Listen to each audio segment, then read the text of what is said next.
Assalamualaikum warahmatullahi wabarakatuh. Waalaikumsalam warahmatullahi wabarakatuh. Bismillahirrahmanirrahim. Alhamdulillahi rabbil alamin. Wassalatu wassalamu ala ashrafil anbiya'i wal mursalin, sayyidina wa maulana Muhammadin wa ala alihi wa ashabihil mujahidin at-tahirin, amma ba'du. Saudara-saudara kaum muslimin rahimakumullah, agama mengajarkan bahwa di dalam melaksanakan segala macam pekerjaan hendaklah dilaksanakan dengan penuh hati-hati dan perhitungan. Dikatakan dalam pepatah, fit ta'annis salamah wa fil ajalatin nadamah. Di dalam keberhati-hatian itu ada keselamatan, dan di dalam sikap tergesa-gesa, di dalam sikap terburu-buru biasanya mengandung penyesalan. Tetapi ada 5 perkara yang malah memang harus dikerjakan secara buru-buru. Apa yang 5 perkara itu? Pertama, mengubur jenazah. Tidak baik kalau jenazah itu disemayamkan sampai 2-3 hari di rumah. Dan yang lebih baik mengubur jenazah itu adalah di tempat di mana dia meninggal. Contohnya adalah baginda Nabi. Beliau kelahiran Mekah, beliau wafat di Madinah, maka di Madinah itulah beliau dimakamkan dan bukan di kota Mekah, karena prinsipnya agama menginginkan kemudahan dan tidak menginginkan kesukaran. Hal kedua yang harus dikerjakan dengan segera ialah mengawinkan anak perempuan. Apabila kita mempunyai anak perempuan, sudah sampai usianya untuk memasuki ambang pintu pernikahan, dan dia sudah minta untuk dinikahkan, maka segeralah orang tua menikahkannya atau mengawinkannya. Sebab biasanya anak perempuan, apalagi di zaman sekarang, kalau tidak segera dikawinkan oleh orang tuanya, dikhawatirkan dia akan kawin sendiri. Dan itu tentu akhirnya akan merepotkan kedua orang tuanya. Hal ketiga yang harus dikerjakan dengan segera dan buru-buru ialah membayar hutang. Apabila kita sudah berhutang kepada seseorang dan sudah ada uang untuk membayarnya, bersegeralah untuk membayar. Sebab kalau ditunda besok, lusa, atau hari minggu depan, dikhawatirkan uangnya akan terpakai untuk kepentingan-kepentingan yang lain, dan hutang akan tetap tinggal hutang, tidak pernah terbayar adanya. Hal keempat yang harus disegerakan ialah menghidangkan makanan untuk orang musafir yang kebetulan menjadi tamu di rumah kita. Dan hal yang kelima yang harus dilakukan dengan buru-buru, dengan segera bertaubat apabila mengerjakan perbuatan dosa. Hal kelima inilah yang akan kita bicarakan pada pertemuan kita kali ini, yaitu tentang taubat kepada Allah Subhanahu wa ta'ala. Taubat berasal dari kata-kata taba yatubu, yang isim masdarnya adalah taubatan. Artinya sama dengan roja'a yarji'u, ada ya'udu, pulang atau kembali. Bertobat maksudnya kembali dari yang dilarang oleh Allah. Kalau dalam perjalanan hidup ini kita suka menerjang larangan-larangan Allah, melaksanakan apa-apa yang dilarang olehnya, maka taubat artinya meninggalkan larangan-larangan itu dan kembali kepada apa yang diperintah oleh Allah Subhanahu wa ta'ala. Kenapa taubat ini harus disegerakan? Karena makhluk bernama manusia ini sulit melepaskan diri dari dosa dan salah. Nabi bersabda, kullu bani Adam khatta'un wa khairul khatta'ina tawwabun. Setiap anak Adam, yakni setiap manusia, pasti mempunyai dosa dan kesalahan. Dan sebaik-baik orang yang mempunyai dosa dan kesalahan ialah orang yang segera bertaubat. Dengan kata lain, orang yang baik sesungguhnya bukanlah orang yang tidak punya salah, karena tidak ada orangnya yang tidak punya salah. Tetapi orang yang baik adalah orang yang apabila melakukan kesalahan, dia segera sadar, dijadikannya kesalahan itu sebagai pelajaran untuk tidak diulanginya lagi pada masa-masa yang akan datang. Inilah yang digambarkan oleh Allah Subhanahu wa ta'ala dalam surah Ali Imran ayat 135. Walladzina iza fa'alu fahishatan, dan orang-orang yang apabila mereka terjatuh ke dalam perbuatan dosa, au zalamu anfusahum, atau berbuat zalim kepada diri mereka sendiri, zakarullaha fastaghfaru li dzunubihim, mereka segera ingat kepada Allah dan memohon ampun terhadap dosa yang pernah mereka kerjakan.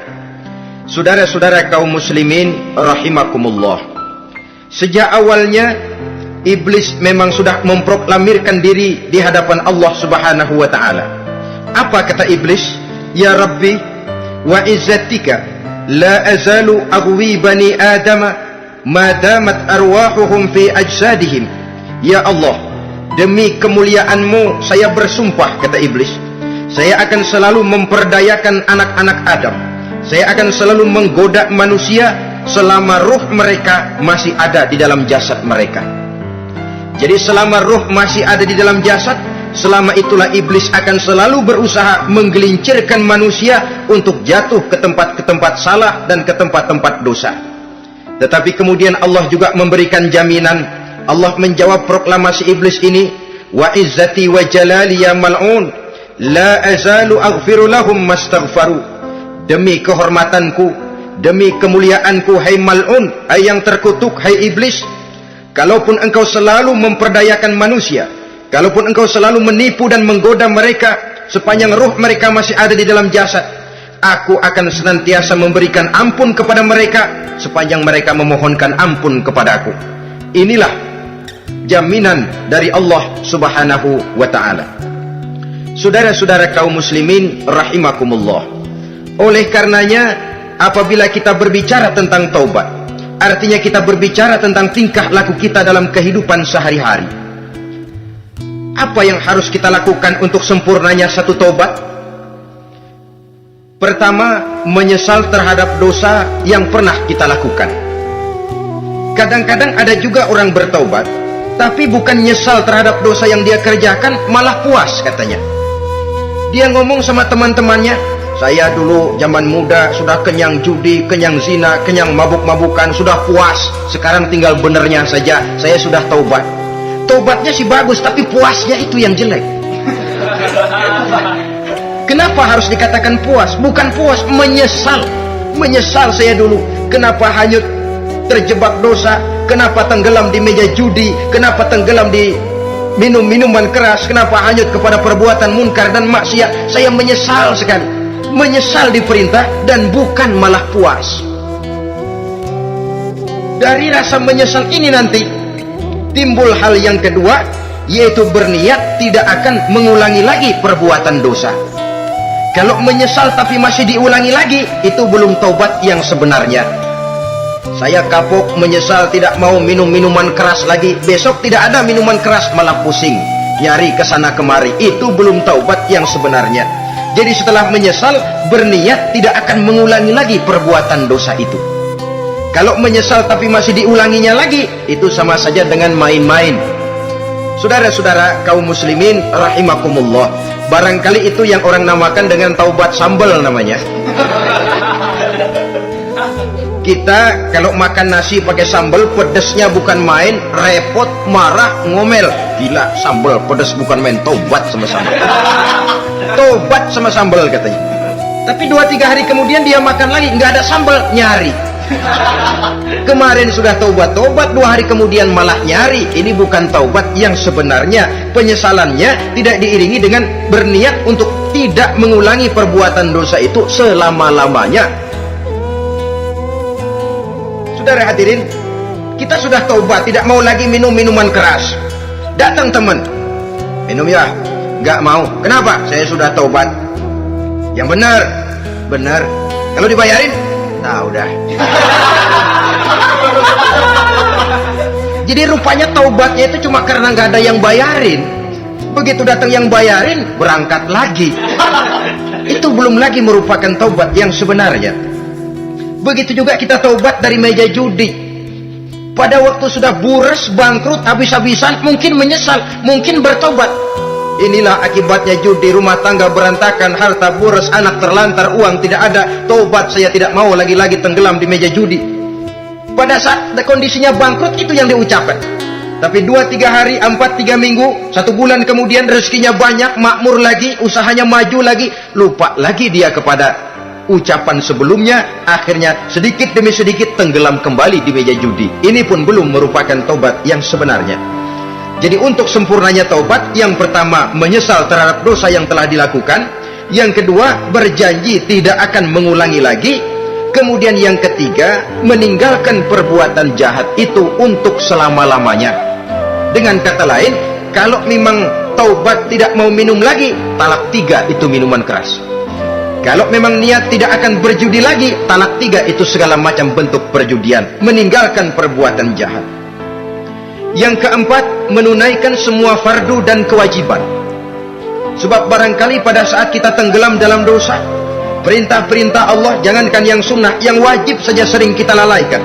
Maka apabila diri telah berniat melaksanakan taubat, maka tunaikan semua kewajiban yang disyariatkan oleh agama kepada kita. Yang kelima, meminta halal kepada para lawannya dengan termasuk mengembalikan hak milik orang lain. Ini kalau menyangkut hukukul adamiyin atau hak-hak manusia. Jadi kalau kita berdosa kepada sesama manusia, Allah belum akan menerima taubat kita kalau kita belum minta maaf kepada yang bersangkutan. Adapun kalau kita sudah minta maaf tapi yang bersangkutan tidak mau memberikan maaf, itu urusan dia kepada Allah. Urusan kita adalah meminta maaf kepada yang bersangkutan. Hal yang keenam, mendidik atau melatih diri untuk bertaat kepada Allah. Sebagaimana kita dulunya telah melatih diri, memperturutkan diri untuk berbuat durhaka. Lalu memperbaiki yang dimakan dan yang diminum. Itu juga merupakan ciri dari orang-orang yang melaksanakan taubat kepada Allah Subhanahu wa ta'ala. Kemudian apalagi? Memperbanyak istighfar di dalam kehidupan. Disabdakan oleh Nabi, inna likulli da'in dawa'un wa dawa'uz zunubi al-istighfar. Sesungguhnya segala macam penyakit tentu ada obatnya, dan obat dari segala macam dosa adalah istighfar. Saudara-saudara kaum muslimin rahimakumullah. Jadi kalau yang terdahulu merupakan perbuatan-perbuatan konkret, maka yang terakhir ini taubat dalam bentuk ucapan berupa memperbanyak istighfar, memohonkan ampun kepada Allah Subhanahu wa ta'ala. Mari kita lihat dalam teladan hidup kita, manusia yang hatinya paling bersih tidak lain adalah Rasulullah sallallahu alaihi wasallam. Beliau sudah mendapat jaminan ampun dari seluruh dosa. Liyaghfira lakallahu ma taqaddama min zambika wa ma ta'akhkhar, kata Allah. Muhammad, dosamu yang dahulu, dosamu yang sekarang, dosamu yang akan datang jikalau memang ada, seluruhnya sudah mendapat jaminan ampun dari Allah. Tetapi coba lihat dari sejarah perjalanan hidup yang mulia ini, sungguh pun beliau sudah nyata-nyata mendapat jaminan ampun dari Allah. Beliau mengatakan, ayyuhan nas tubu ilallah fa inni atubu fil yaumi mi'ata marrah. Wahai manusia, bertaubatlah kepada Allah, maka sesungguhnya saya, kata beliau, dalam satu hari bertaubat 100 kali kepada Allah. Dalam riwayat yang lain, sab'ina marrah, 70 kali beliau mengucapkan istighfar minimalnya dalam sehari semalam. Orang yang sudah nyata-nyata mendapat jaminan ampun dari Allah ini, satu hari satu malam istighfarnya minimal 70 kali. Apatah lagi kita yang nyata-nyata belum mendapat jaminan ampun dari Allah. Di dalam satu hadis diriwayatkan bahwa iblis laknatullah alaih pernah berkata, ahlaktun nasa bizzunubi wal ma'asi. Aku rusak dan aku hancurkan kehidupan manusia dengan dosa dan dengan segala macam perbuatan maksiat. Iblis menghancurkan manusia dengan menanamkan kegemaran berbuat dosa dan menanamkan kesukaan untuk bergelimang dalam dunia maksiat. Tetapi kemudian iblis mengakui, wa ahlakuni bila ilaha illallah wal istighfar. Tetapi kemudian terbalik, manusia menghancurkan aku dengan kalimat la ilaha illallah dan dengan istighfar, yakni mengucapkan astaghfirullahalazim. Inilah senjata pemungkas menghadapi upaya iblis untuk menghancurkan manusia. Kalau iblis menghancurkan manusia dengan perbuatan dosa, dengan menenggelamkan manusia ke dalam perbuatan-perbuatan maksiat, hendaknya kita sadar, pada saat kita terdorong untuk melakukan perbuatan dosa, kita lalu sadar inilah perangkap iblis untuk membinasakan saya. Pada saat kita terjebak ke dalam perbuatan maksiat dan munkarat, ingatlah baik-baik, inilah perangkap iblis untuk merusak dan membinasakan saya. Maka hancurkan perangkap iblis, hancurkan tipu daya dan usaha iblis itu dengan apa? Dengan kalimat la ilaha illallah dan dengan memperbanyak istighfar. Falamma ra'aitu dzalik, ketika aku lihat hal itu, kata iblis, mereka hancurkan kita dengan dosa dan maksiat, dan kita hancurkan mereka dengan la ilaha illallah dan istighfar. Diamkah iblis? Puaskah iblis? Ternyata tidak. Apabila aku lihat usaha manusia itu, ahlaktuhum bil huda, ahlaktuhum bil hawa, wa hum yahsabuna annahum muhtadun. Apabila mereka hancurkan aku dengan la ilaha illallah dan istighfar, maka aku kembali menghancurkan mereka dengan mempergunakan hawa nafsu, sehingga mereka menyangka bahwa mereka adalah orang-orang yang mendapat petunjuk. Ditanamkan dalam diri kita perasaan bahwa kitalah orang yang paling benar, itu pun tipu daya iblis. Maka orang pintar itu baik, tapi merasa pintar itu jelek. Orang benar itu bagus, tapi merasa benar itu tidak baik. Karena biasanya orang kalau sudah merasa benar, lalu cenderung untuk menganggap orang lain tidak benar. Kalau sudah begitu, dia akan mengklaim diri, sayalah orang yang paling benar, yang lain tidak benar semuanya. Itu termasuk perangkap iblis juga, setelah kita gempur mereka dengan kalimat tahlil dan dengan kalimat istighfar. Saudara-saudara kaum muslimin rahimakumullah, Allah Maha Pengasih dan Maha Penyayang. Ia akan mengampunkan perbuatan yang bersifat salah dari manusia. Hanya manusia saja yang kadang-kadang bodoh, tidak mau mengampuni dan memaafkan dirinya sendiri, dengan membiarkan dirinya terseret berlarut-larut dalam dosa tanpa keinginan untuk bertaubat. Sepanjang nafas belum sampai di tenggorokan, sepanjang matahari masih terbit di sebelah timur dan terbenam di sebelah barat, sepanjang itu Allah masih akan menerima taubat seorang hamba. Innallaha yaqbalu taubatal abdi ma lam yugharghir. Allah akan senantiasa menerima taubat seorang hamba sebelum nafasnya sampai di tenggorokan. Apabila nafas sudah sampai di tenggorokan, maka taubat sudah terlambat adanya.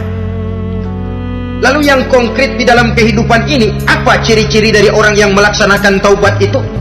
Seorang ahli hikmah berkata, pertama, orang yang taubat itu kelihatan bahwa dalam kehidupan ini dia mampu menjaga lidahnya dari ucapan yang berlebih-lebihan, dari ucapan yang tidak ada manfaatnya, dari ucapan yang mengandung dosa, namimah, mengadu domba, dan ucapan-ucapan yang merugikan orang lain. Orang yang taubat kelihatan dari lidahnya. Ini yang konkret. Yang kedua, orang yang taubat itu cirinya tidak ada lagi rasa dengki di hatinya, tidak ada keinginan untuk membenci dan memusuhi orang lain. Kenapa? Dia sudah sibuk memikirkan kekurangan dirinya sendiri, sehingga tidak ada waktu lagi untuk mengorek-ngorek, mencari-cari aib dan kekurangan pada diri orang lain. Ini makna ucapan Nabi, tuba liman syaghalahu aibuhu an uyubin nas. Beruntunglah orang yang kekurangan pada dirinya menyebabkan dia cukup sibuk sehingga tidak sempat mencari-cari dan mengorek-ngorek aib dan kekurangan orang lain. Berbeda dengan orang yang masih jauh dari sikap taubat, selalu berusaha mencari dan mengorek-ngorek kekurangan orang lain, sementara aib dan kekurangan dirinya diumpetin. Ini namanya ilmu kancil. Orang lain disorotin, dia ngaling, ngumpet. Kerjaannya apa? Monten orang lain saja, dia sendiri tidak mau diponten dan tidak mau memonten dirinya. Akibatnya apa? Sikap introspeksi tidak ada, sikap mawas diri hilang, sikap melihat bercermin terhadap pribadinya sendiri hilang. Yang ada cuma menilai orang lain saja. Jadi adapun orang yang sudah bertaubat ini, di hatinya tidak ada dengki.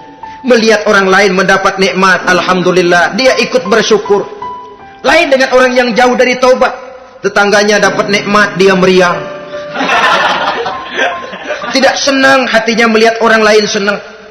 Orang melarat malah tepuk tangan. Saudara hadirin yang saya muliakan, orang yang semacam ini pada hakikatnya selalu disiksa oleh perasaannya sendiri. Kalau tetangganya yang kaya, ditanya kemana dukunnya. Tapi kalau tetangganya jatuh melarat, dia tepuk tangan, gembira bukan main. Lain dengan orang yang sudah bertobat, hasud itu hilang dari dirinya. So hasud inilah yang akan memakan kebaikan yang kita kerjakan. Kata Nabi, hasud itu bisa memakan kebajikan seperti api memakan kayu bakar. Allahu Akbar. puasa kita, zakat kita, sholat kita habis keropos dimakan oleh sifat hasud. Tidak terasa, tapi begitu kita punya sifat dengki kepada orang lain, maka sholat kita dimakan oleh dengki tadi, puasa kita dimakan oleh dengki tadi, segala macam kebaikan yang kita kerjakan dihabis dimakan oleh si dengki tadi, seperti api memakan kayu bakar, cepat sekali. Itulah sebabnya bagaimanapun banyak kebaikan yang sudah kita kerjakan, jangan bangga dan jangan lalai. Sebaliknya, bagaimanapun besar dosa dan kesalahan yang pernah kita lakukan, jangan putus asa dari rahmatnya Allah subhanahu wa ta'ala. Jadi yang kedua, ciri orang yang bertobat, di hatinya tidak ada dengki dan tidak ada rasa ingin memusuhi orang lain.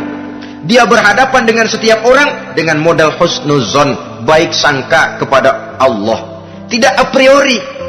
Kadang-kadang ada orang ketemu saja baru tapi sudah punya rasa jelek, diperturutkannya suuzonnya. Yang ketiga, ciri orang bertaubat itu menjauhkan diri dari pergaul dengan orang-orang jahat. Sebab kita tahu bahwa pergaulan sangat besar pengaruhnya dalam ikut membentuk kepribadian manusia. Asyariku wa fi syarri syarrun. Bersekutu dengan kejahatan biasanya ikut jadi jahat. Walaupun secara langsung tidak melakukan kejahatan, tapi sudah termasuk dalam jamaah yang jahat juga namanya. Saudara-saudara kaum muslimin, bukan berarti orang yang taubat lalu tidak mau bergaul itu juga mencerminkan keangkuhan diri. Bergaul dia bergaul, tetapi kepada orang-orang yang jahat ia sekedar menghindarkan diri pergaulannya itu dari kejahatan yang bisa ditimbulkan oleh orang-orang jahat tadi. Ciri yang keempat dari orang yang bertaubat, dia mempersiapkan diri untuk menghadapi mati. Mempersiapkan diri, sebagaimana kita tahu, kalau kita akan pergi ke luar kota, tentu kita membawa bekal. Makin jauh perjalanan, makin banyak bekal yang harus kita bawa. Hidup ini adalah perjalanan panjang yang kita juga memerlukan bekal dalam kehidupan. Orang yang bertaubat, orang yang mempersiapkan diri untuk menghadapi maut dan menghadapi hari-hari sesudah maut itu datang. Menghadapi kehidupan di alam barzakh, menghadapi kehidupan di alam akhirat dan selanjutnya. Dia mempunyai persiapan sehingga kapan maut datang dia sudah punya persiapan lebih dahulu. Saudara, kalau kita siap dipukul orang, pada saat pukulan itu datang rasanya sakitnya agak lebih kurang daripada kita tidak pernah siap untuk dipukul. Walaupun bobot pukulannya sama, tapi kita akan lebih punya daya tahan kalau kita sudah siap. Oleh karena itu, orang yang bertobat, orang yang mempunyai persiapan untuk menghadapi mati. Tidak hanya untuk menghadapi mati, tapi juga menghadapi hidup di seberang kematian nanti. Maka karenanya, dia sibuk dengan dunianya, tapi juga dia lebih sibuk dengan akhiratnya. Dia tenggelam dalam berbagai macam kesibukan dunia, lain saat dia memfanakan diri untuk membekali diri menghadapi kehidupan sesudah hidup yang sekarang ini. Ciri-ciri ini tentu akan kelihatan dari gerak hidup seseorang. Saudara-saudara kaum muslimin rahimakumullah. Jadi dengan kata lain, kalau kita kembali kepada surah Ali Imran ayat 135 tadi, apabila dalam kehidupan terjebak kita kepada perbuatan dosa atau zalim kepada diri sendiri, zakarullah, segeralah mengingat Allah, fastaghfaru li dzunubihim, dan segera memperbanyak istighfar, memohon ampun kepada Allah subhanahu wa ta'ala. Sebab dosa dalam Islam hanya bisa ditebus dengan taubat, bukan dengan uang, bukan dengan beras, bukan juga dengan piagam. Dosa dalam Islam hanya bisa ditebus dengan melaksanakan taubat kepada Allah. Dan untuk bertaubat tidak usah ngulur waktu, besok saja, bulan depan saja, tahun depan saja, nanti saja kalau sudah agak sedikit tua. Ibarat diri kita ini kaca, kata Imam Ghazali, maka dosa adalah debu. Apabila kaca kena debu, sedikit nempel debu lalu dilap, sedikit nempel debu terus dilap lagi, insya Allah kaca akan tetap bersih. Tapi kalau kita menunggu debu sampai banyak, apalagi sampai berurat, berkarat, nanti akan sulit membersihkannya. Demikian hati manusia itu. Kalau sudah dihinggapi oleh dosa, ditumpuknya lagi, berkarat dosa dalam hati, biasanya berat untuk melaksanakan taubat. Untuk lebih meningkatkan pengertian kita tentang ciri dari orang-orang yang bertaubat, mari kita ikuti sebuah dialog yang pernah terjadi antara Rasul dengan para sahabat. Satu hari ketika sedang berkumpul dengan para sahabat, baginda Rasul bertanya, "Atadruna manit taib?" Saudara-saudara, tahu nggak saudara-saudara, siapa sebenarnya orang-orang yang bertaubat itu? Macam-macamlah jawaban para sahabat, tapi yang jelas akhirnya mereka berkata, Allahu wa rasuluhu a'lam. Allah dan Rasulnya yang lebih tahu siapa sebenarnya orang yang bertaubat itu.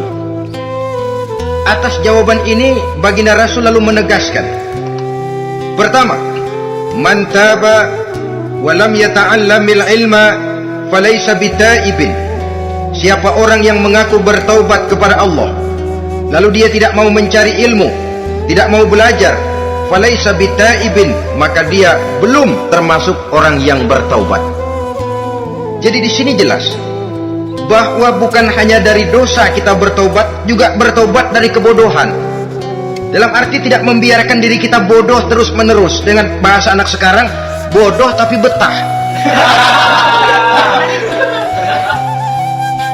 Orang yang mengaku bertaubat tapi tidak menggali ilmu, tidak mau belajar, tidak mau mencari ilmu, tidak hadir di mana majelis taklim, belum dianggap taubat yang sebenarnya. Jadi grafik orang yang taubat itu kelihatan dari kesungguhannya mencari ilmu, menghadiri majelis taklim, menghadiri kuliah-kuliah, ceramah-ceramah dan diskusi-diskusi keagamaan. Rakus dia dengan ilmu pengetahuan agama, sehingga dengan ilmunya taubatnya semakin mantap. Ini ciri yang pertama. Lalu beliau bersabda lagi, wa man taba wa lam yazdad fil ibadati falaysa bitaibin. Barang siapa yang mengaku bertaubat tapi ibadahnya tidak tambah-tambah, maka dia belum termasuk orang yang taubat. Orang yang bertaubat ada grafik peningkatan ibadahnya. Jadi kalau mulutnya taubat, minta ampun, tapi ibadahnya gitu-gitu aja, belum merupakan taubat yang sebenarnya. Jadi pada saat dia melaksanakan taubat, memproklamirkan diri untuk kembali ke jalan Allah, nilai ibadahnya meningkat. Kalau sholatnya tadinya cuma sekedar yang wajib-wajib saja, setelah dia taubat bertambah melaksanakan yang sunnah, rawatibnya, qobliyah, ba'diyahnya, atau kemudian nawafilnya berupa tahajud, hajat, duha, istikharah, dan sholat-sholat sunnah lainnya. Jadi kelihatan dari peningkatan ibadahnya. Ini ciri yang kedua. Yang ketiga kata Nabi lagi, wa man taba wa lam yardal khusama falaysa bitaibin. Barang siapa yang mengaku bertaubat kepada Allah tapi dia tidak bisa meridhoi musuh-musuhnya, maka belum lagi dia dianggap orang yang bertaubat. Meridhoi, memaafkan musuh. Saudara, memberi maaf itu lebih sulit daripada minta maaf. Tapi memberi maaf lebih mulia daripada minta maaf. Minta maaf gampang, memberi maaf yang sulit. Karena itu orang yang memberi maaf menunjukkan jiwa yang lebih luhur daripada orang yang minta maaf. Sebab apa? Posisi orang yang memberi maaf kan posisi orang yang menang. Biasanya dalam posisi menang orang gampang congkak dan sombong. Orang datang minta maaf kepada kita, lalu timbul keseganan. Iya, minta maaf sih gampang. Memberi maaf itu yang sulit, tapi itu yang sangat dianjurkan, dan itu merupakan ciri dari orang-orang yang bertaubat. Lalu apalagi? Wa man taba wa lam yughayyir libasahu wa zinatahu falaysa bitaibin. Barang siapa yang mengaku bertaubat tetapi pakaian dan perhiasannya tidak berubah, maka dia belum lagi dianggap bertaubat. Orang bilang pakaian memang kulit, yang penting isi. Tetapi bagaimanapun kulit mencerminkan isi. Dari pakaian kita bisa mengkaji kepribadian seseorang. Saya berpendapat bahwa pakaian penting, kulit juga penting. Kulit penting, isi penting. Kulit tanpa isi tidak ada artinya. Isi tanpa kulit juga meragukan orang. Wah, yang penting kan isinya, kulitnya gimana saja. Saya mau tanya, saudara dapat durian di jalanan, isi aja nggak ada kulitnya, kira-kira dimakan nggak durian itu? Paling kurang akan menimbulkan keraguan, jangan-jangan sudah dicampur racun ini. Jadi dengan demikian orang yang bertaubat ini kelihatan dari cara berpakaian, cara berhias diri, tidak over. Dia kembali kepada fungsi berpakaian. Dalam Islam kan sesungguhnya fungsi pakaian itu yang paling utama. Pertama, nutup aurat, itu ukurannya. Yang kedua, pantas. Yang ketiga, baru soal mode. Di zaman kita sekarang terbalik. Mode nomor 1, pantas belakangan, nutup aurat apa tidak nomor 16. Kalau sudah mode, kita kekurangan pertimbangan. Ini buat saya pantas apa tidak, ini menutup aurat apa tidak. Kita balik. Padahal fungsi berpakaian dalam Islam tujuan utamanya pertama, nutup aurat. Biar modenya mutaakhir, ciptaan Pierre Cardin sekalipun, kalau memang tidak nutup aurat, ya hukumnya masih belum berpakaian. Atau juga ukuran yang kedua, pantas. Yang orang lain pantas kita pakai, belum tentu kita pantas. Kita kadang-kadang kehilangan pertimbangan. Lihat iklan bintang film memakai pakaian yang begini bagus, lalu kita pakai saja. Ya tentu namanya bintang film. Kadang-kadang pakaian untuk show dipakai buat kondangan, akhirnya habis sekampung orang nonton dia. Yang nggak pantas toh, nggak wajar. Saudara hadirin yang saya muliakan, orang yang bertobat kelihatan dari pakaian dan perhiasannya. Kalau sudah memakai perhiasan, ya sekedarnya saja. Tidak lalu dengan niat supaya orang tonton, supaya orang lihat, supaya orang tahu dia kaya, supaya timbul decak kagum, asal dia lihat orang lalu wah. Kalau sudah diwahi lalu senang. Saudara hadirin yang saya muliakan. Kemudian kata Nabi lagi, "Wa man taba wa lam yubaddil ashabahu falaysa bitaibin." Siapa yang mengaku bertaubat tapi pergaulannya dari itu ke itu saja, seperti itu juga, tidak mengalami perubahan, maka dia belum lagi dianggap bertaubat. Kalau taubat kita dari judi, jangan bergaul lagi dengan penjudi. Dalam arti jangan berkumpul di majelis judi. Ah, saya sih udah taubat nggak main judi, tapi ngumpulnya di situ terus. Ya bagaimana? Pada akhirnya toh akan terseret juga. Saudara hadirin yang saya muliakan, jadi dengan demikian lingkungan juga sangat besar pengaruhnya dalam kriteria orang yang bertaubat. Selanjutnya Nabi bersabda, "Wa man taba wa lam yughayyir khuluquhu falaysa bitaibin." Siapa yang mengaku bertaubat tapi akhlaknya, budi pekertinya tidak mengalami perubahan, maka orang itu pun belum dianggap bertaubat. Ini juga konkret. Orang yang bertaubat kelihatan dari akhlaknya. Kalau kemarin sama orang tua songong, kurang ajar, nyelongcong, maka setelah taubat dia berakhlak kepada orang tua. Kalau kemarin kepada anak muda menindas, tidak senang kepada anak muda yang maju, setelah dia taubat dia bisa menyayangi kepada anak-anak muda. Akhlak ini lain dengan adat istiadat. Adat biasanya hanya memandang yang lahir, sedangkan akhlak zahir batin dipandang. Contoh, seorang anak muda kalau lewat di depan orang tua membungkukkan badan, menurut adat dia sudah sopan. Tapi menurut akhlak belum tentu berakhlak, tergantung kepada niatnya apa membungkukin badan, permisi apa ngina. Kan mungkin saja orang membungkukkan badan lewat di depan aki-aki karena menghina, sebab aki-aki itu badannya udah bungkuk. Jadi gerakan zahir yang baik yang diiringi dengan niat yang baik, itulah cerminan daripada akhlak. Kalau adat terlepas dari soal niat, asal zahirnya sudah oke, menurut adat oke, dia beradat. Niatnya apa? Adat tidak pernah menilai. Maka orang yang bertaubat pun kelihatan dari akhlaknya, dan akhlak itu adalah keseluruhan tingkah hidup manusia. Cara berjalan ada akhlak, cara makan ada akhlak, cara duduk ada akhlak, cara tidur ada akhlak. Sehingga pantas ketika Siti Aisyah ditanya, "Aisyah, Rasulullah itu akhlaknya apa sih?" Beliau menjawab, "Karena Rasulullah khuluquhul Quran." Rasulullah itu akhlaknya Quran. Sehingga di kalangan ilmuwan lalu ada ungkapan bahwa Nabi Muhammad adalah Quran berjalan. Maksudnya seluruh konsepsi Quran sudah diterjemahkan dalam kehidupan Nabi. Maka tidak heran kalau Islam mengatur kehidupan manusia sejak yang sekecil-kecilnya sampai yang sebesar-besarnya. Cara berpakaian ada akhlaknya, kan begitu toh dalam Islam. Saudara diri di depan kaca ngaca, ada akhlaknya, ada bacaannya, Allahumma kama hassanta khalqi fahassin khuluqi. Sampai saudara masuk ke dalam WC sekalipun ada akhlaknya. Karena akhlak adalah keseluruhan gerak hidup manusia. Orang yang bertobat kelihatan dari perubahan akhlaknya. Kemudian beliau bersabda, "Wa man taba wa lam yatwi firashahu wa bisatahu falaysa bitaibin. Siapa orang yang mengaku bertaubat tetapi dia tidak menggulung tempat tidur dan spraynya, maka dia belum dianggap bertaubat. Ini bahasa kinayah. Menggulung spray, melipat tempat tidur artinya lebih banyak ibadahnya daripada tidurnya. Kalau ngaku taubat tapi sehari 24 jam, 22 jam tidur, cuma 2 jam ibadah, ya belum mencapai kriteria itu. Dengan kata lain, orang apabila sudah memproklamirkan diri untuk taubat, menyingsingkan lengan baju, melipat spray, menggulung tempat tidur. Bukan berarti dia tidak tidur-tidur, tetapi bersiap diri untuk melaksanakan ibadah yang pada saat dia terjebak dalam dosa, sudah banyak ibadah yang ditinggalkannya. Saudara-saudara kaum muslimin rahimakumullah.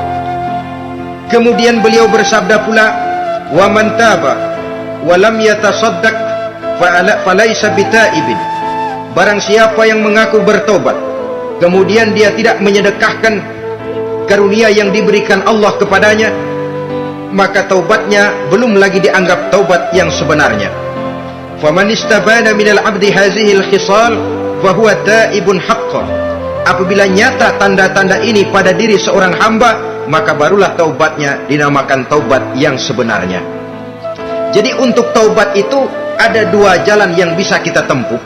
Pertama, taubat dengan lisan, taubat dengan ucapan.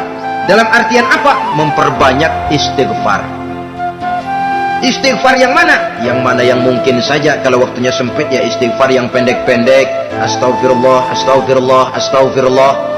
Mau yang lebih panjang, astaghfirullahalazim allazi la ilaha illa huwal hayyul qayyum wa atubu ilaihi min jami'il ma'asi waz dzunub la haula wala quwwata illa billahil aliyyil azim.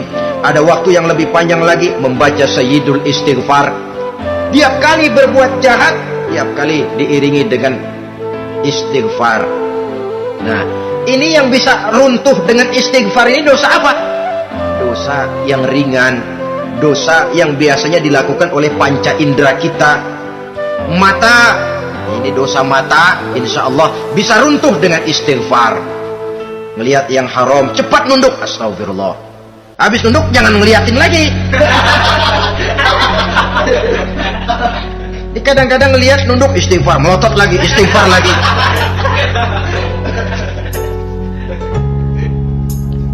Saudara hadirin yang saya muliakan, kata Imam Ali, nazratul ula laka wasaniyatu alaika. Ini dalam menjaga mata.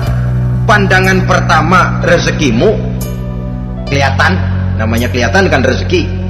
Pandangan pertama rezekimu, ulangannya dosamu. Ulangannya ini yang bisa membawa dosa. Dosa karena lidah, mengucapkan kata-kata yang menyakitkan orang. Dengan istighfar, insya Allah runtuh.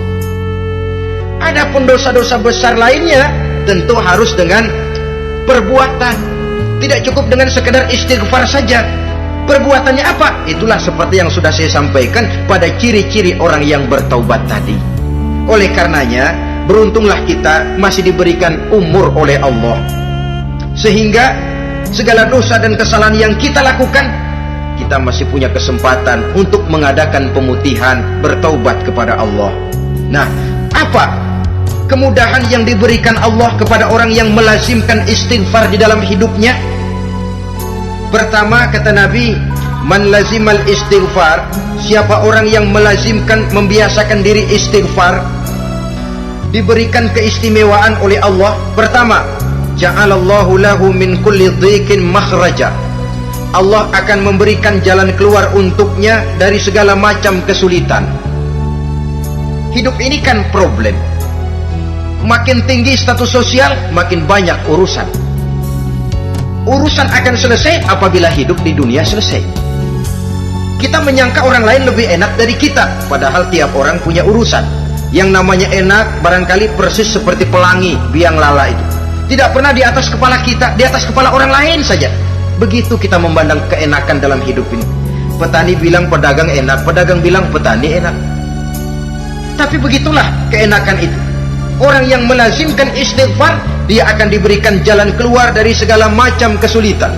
menurut perhitungan otak didlek, buntu, tidak sanggup lagi, entah bisa terwujud dan terlaksana, Allah memberikan jalan keluar dari segala kesulitan. Saudara, kalau Allah sudah memberikan jalan keluar dari kesulitan, siapa lagi yang bisa bikin sulit kita? Kalau Allah yang memberikan jalan keluar, everything is running well katanya. Semua urusan bisa jalan dengan lancar. Tapi tanpa istighfar, jauh kita dari Allah. Jalan yang sudah lapang pun bisa jadi sempit. Urusan yang sudah nyata akan selesai pun bisa jadi injelimet. Dan jalan yang tadinya tidak berliku-liku pun bisa berliku-liku. Ini faktor yang di luar perhitungan matematis. Kita tidak mampu, Allah maha mampu. Menurut akal kita tidak mungkin. Kalau Allah mau, tidak ada yang tidak mungkin. Saudara-saudara, ini fasilitas pertama. Orang yang gemar istighfar diberikan jalan keluar dari segala macam kesulitan. Yang kedua, wa min kulli hammin faraja, diberikan kegembiraan dari setiap kesusahan yang dihadapinya. Ada saja faktor-faktor yang mendatangkan kegembiraan, yang mendatangkan refreshing di dalam kehidupannya, sehingga dia tidak lalu merasa jalannya buntu, tidak merasa kesulitannya tidak pernah terselesaikan. Dan yang ketiga, fasilitas yang diberikan Allah kepada orang yang gemar istighfar, wa razaqahu min haitsu la yahtasib, Allah akan memberikan kepada mereka rizki dari jalan yang tidak pernah mereka sangka-sangka, dari jalan yang tidak pernah mereka perkirakan sebelumnya. Saudara-saudara kaum muslimin rahimakumullah, inilah fasilitas ketiga yang diberikan Allah kepada orang yang gemar istighfar. Rizkinya datang dari jalan yang tidak disangka-sangka. Sebab rizki ini juga termasuk hal gaib. Dan jangan lupa, ar-rizku bimakna al-ata hissiyan kana au ma'nawiyan. Rizki adalah pemberian, baik yang konkret maupun yang abstrak. Kita sering membatasi pengertian rizki, maka rizki kita jadi sering terbatas. Menurut kita kan yang namanya rezeki cuma duit saja. Kalau bukan duit, bukan rezeki. Padahal semua karunia Allah itu rezeki. Umur rezeki, istri rezeki, anak rezeki, pangkat dan jabatan rezeki, termasuk duit juga rezeki. Tapi dalam kebiasaan kita, rezeki cuma duit. Begitu duit seret, kita anggap rezeki macet. Maka akhirnya kita tidak bersyukur kepada Allah. Padahal mungkin di sektor duit macet, tapi rezeki dari segi lain, ilmu barangkali tambah, wibawa naik, pangkat naik, anak tambah, itu juga merupakan rezeki. Saudara-saudara kaum muslimin rahimakumullah, orang yang gemar istighfar ini diberikan rezeki dari jalan yang tidak disangka-sangkanya. Dibukakan perbendaharaan Allah untuknya, sehingga rezekinya datang dari cara yang tidak disangka-sangka. Allah maha kaya. Kalau dia mau, la mani'a lima a'taita wa la mu'tiya lima mana'ta. Tidak satu kekuatan pun yang mampu mencegah apa yang hendak diberikan Allah, dan tidak satu kekuatan pun yang sanggup memberikan apa yang dicegah oleh Allah Subhanahu wa ta'ala. Ini keistimewaan yang diberikan Allah kepada mereka yang gemar beristighfar di dalam kehidupan ini. Jangan lagi berpikir, gua sih nggak punya dosa, istighfar amat. Sombong, saudara-saudara. Manusia itu lebih baik merasa banyak dosa daripada merasa tidak punya dosa. Tanda orang bahagia, kata Nabi, 4. Pertama, orang yang selalu ingat kepada kesalahan yang pernah dia lakukan. Itu orang bahagia. Selalu ingat kepada kesalahan yang pernah dilakukannya, sehingga pada saat akan melakukan kesalahan yang baru, dia mikir-mikir, dosa gue yang kemarin udah 3 keranjang, ini nambah lagi. Ingatannya terhadap kesalahan yang lalu akan merupakan langkah preventif yang mencegah dirinya untuk tidak menambah kesalahannya. Orang bahagia, orang yang selalu ingat kesalahan yang pernah dia lakukan, terbayang di pelupuk mata, bukan ngumpet-ngumpetin dosa. Sebab apa yang mau kita umpetin di hadapan Allah? Yang kedua, tanda orang bahagia itu orang yang selalu melupakan kebaikannya. Kalau dia berbuat baik, dia lupakan. Dia anggap dirinya belum pernah berbuat baik, sehingga di mana ada kebaikan dia tidak bisa ikut. Dia merasa sangat rugi, sebab dia anggap dirinya belum pernah berbuat baik. Yang ketiga, tanda orang bahagia, dalam urusan dunia dia lihat ke bawah, sehingga timbul rasa syukurnya. Bahwa kalau dia sengsara masih banyak yang lebih sengsara dari dia. Bahwa kalau dia miskin masih jauh lebih banyak yang miskin dari dia. Bahwa kalau dia menemui kesulitan masih banyak yang jauh lebih sulit dari dia. Dengan cara itu jiwanya akan lapang, hidupnya akan tenang, dan dia tidak pernah ingkar kepada nikmat yang diberikan Allah. Sebaliknya yang keempat, tanda orang bahagia itu dalam urusan akhirat dia lihat ke atas. Dunia lihat yang bawah, akhirat lihat yang atas. Kalau dia bisa sholat, kenapa saya tidak? Kalau dia sanggup puasa, kenapa saya tidak? Kalau dia bisa baca Quran, kenapa saya tidak? Timbul panas, nyontoh ibadah mendatangkan kebahagiaan. Rakus ibadah malah dianjurkan, rakus dunia malah tercela. Nah, lawanannya orang celaka, saudara-saudara. Orang celaka juga tandanya 4 lawanan yang tadi itu. Pertama, orang yang selalu melupakan kesalahannya. Kalau berbuat dosa lupa, sok bersih. Alah, dosa gue mah dikit. Saudara hadirin yang saya muliakan, orang yang selalu melupakan kesalahan, menganggap dirinya bersih, akhirnya kalau ingin berbuat dosa nggak dimikir-mikir, tidak ada lagi yang ditimbang-timbang. Selanjutnya, yang kedua, orang celaka itu orang yang selalu mengingat kebaikannya. Akhirnya apa? Timbul sifat nepuk dada, membanggakan jasa, lahirlah pahlawan-pahlawan kesiangan. Selalu membanggakan diri, nepuk dada, kalau enggak saya, itu masjid kalau enggak saya, itu pesantren kalau enggak saya, itu umat kalau enggak saya. Memangnya kalau enggak sampean kenapa? Orang yang celaka adalah orang yang selalu menghitung-hitung kebaikan yang pernah dikerjakannya. Keikhlasannya kurang, makin dia hitung, makin kurang nilai pahalanya. Makanya kalau berbuat baik, ya anggap saja buang sampah, gak usah ditengok-tengok, gak usah diingat-ingat, dan gak usah mengharap orang yang kita tempat berbuat baik akan membalas kebaikan. Saudara hadirin yang saya muliakan, yang ketiga, tanda orang celaka dalam urusan dunia, lihatnya ke atas. Panasnya timbul, syirik dan dengkinya naik, rakusnya jadi. Timbul sifat panasnya itu, tidak mau ngerti. Kalau tetangga saya bisa beli kulkas, kenapa saya tidak? Kalau tetangga saya bisa beli motor, kenapa saya tidak? Kalau tetangga saya bisa beli mobil, kenapa saya tidak? Gaji nggak cukup, tuyul piara.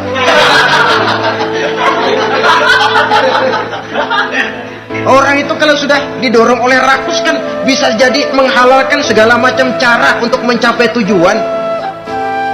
Dibakar oleh sifat tamak dan rakus bin serakah. Nah, kalau sudah didorong oleh rasa rakus, yang segera tersingkir pertama rasa malu. Orang kalau sudah rakus nggak ada malunya, rasa malunya hilang. Padahal syarat jadi orang itu kan kalau punya rasa malu. Nggak punya rasa malu, kurang syarat jadi orang. Akan bagaimana jadinya masyarakat, bahkan bangsa dan negara, kalau rakyatnya sudah tidak punya rasa malu. Yang kedua, rasa takut hilang, terutama takut kepada Allah. Sirna sama sekali, sudah tujuan menghalalkan cara. Yang keempat, tanda orang celaka dalam urusan akhirat, lihatnya malah ke bawah. Kenapa kamu nggak sholat? Itu bapak anu yang tuaan, enggak, saya enggak lagi. Kenapa ngelihatnya mesti kepada yang begitu? Sehingga lalu tidak ada gairah untuk mencontoh. Saudara-saudara kaum muslimin rahimakumullah, walaupun serba singkat oleh karena terbatasnya ruang pembicaraan ini, mudah-mudahan bisa memberikan gambaran sepintas tentang ciri-ciri orang yang bertaubat. Dengan harapan, marilah kita menjadi orang yang bertaubat sebenarnya, dengan ciri menyesal terhadap dosa yang pernah kita lakukan, meninggalkan perbuatan jahat, dan berjanji tidak akan mengulangi lagi perbuatan jahat itu. Kalau dia menyangkut hak-hak manusia, maka hak itu harus kita kembalikan, dan kepada yang bersangkutan kita harus meminta maaf. Apabila ditambah dengan kegiatan lisan, memperbanyak istighfar dalam kesempatan yang mungkin di sepanjang perjalanan hidup. Wa yawma ya'addu adh-dhalimu 'ala yadayhi yaqulu ya laitani ittakhadtu ma'a ar-rasuli sabila ya waylata laitani lam attakhidh fulanan khalila laqad adallani 'ani adh-dhikri ba'da idh ja'ani wa kana asy-syaitanu lil insani khadhula. sajalah yang kita bicarakan pada pertemuan kali ini. Terima kasih atas segala perhatian. Mohon maaf atas segala kekurangan. Usikum wa nafsi bitaqwallah. Wassalamualaikum warahmatullahi wabarakatuh. Waalaikumsalam warahmatullahi